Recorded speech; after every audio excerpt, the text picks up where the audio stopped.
সিরিয়ায় বাশার আল আসাদের পতনের পর এবার ভয়ে কাঁপছেন মিশরের president Abdel Fattah al CC. এক দশক আগে অভ্যুত্থানের মাধ্যমে তিনি ক্ষমতায় আসেন। বাশারের পতনের পর থেকে তিনি এ বিষয়ে সরাসরি কোনো মন্তব্য করেননি। তবে এই মন্তব্য না করা তার শাসনের নিরাপত্তাহীনতার ইঙ্গিত দিচ্ছে বলে ধারণা করছেন বিশ্লেষকরা বলছেন, আরব অঞ্চলে এখন সিসি সবচেয়ে বড় স্বৈরাচারী শাসক। তার কারাগারে এখন ৬৫,০০০ রাজনৈতিক বন্দী রয়েছেন। হাজার হাজার মানুষকে জোরপূর্বক গুম করা হয়েছে।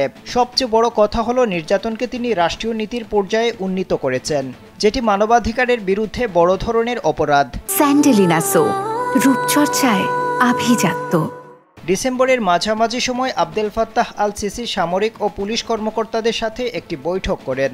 এই বৈঠকে সরকারপন্থী সাংবাদিকরা উপস্থিত ছিলেন। বৈঠকের বিষয়টি সম্পূর্ণভাবে প্রচার করা হয়নি, তবে মিশরের রাষ্ট্রীয় মিডিয়া বেশ কয়েকটি শিরোনাম প্রচার করেছিল।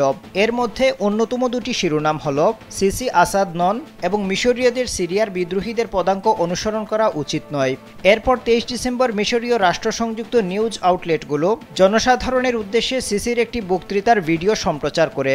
ওই ভিডিওতে সিসিকে বলতে শোনা যায়, তারা সিরিয়ায় তাদের মিশন শেষ করেছে, তারা সিরিয়াকে ধ্বংস করেছে, এখন টার্গেট হলো মিশরীয় রাষ্ট্রকে ভেঙে ফেলা। তবে সিরিয়ার ধ্বংসের জন্য তিনি কাকে দায়ী করেছেন তা উল্লেখ করেননি।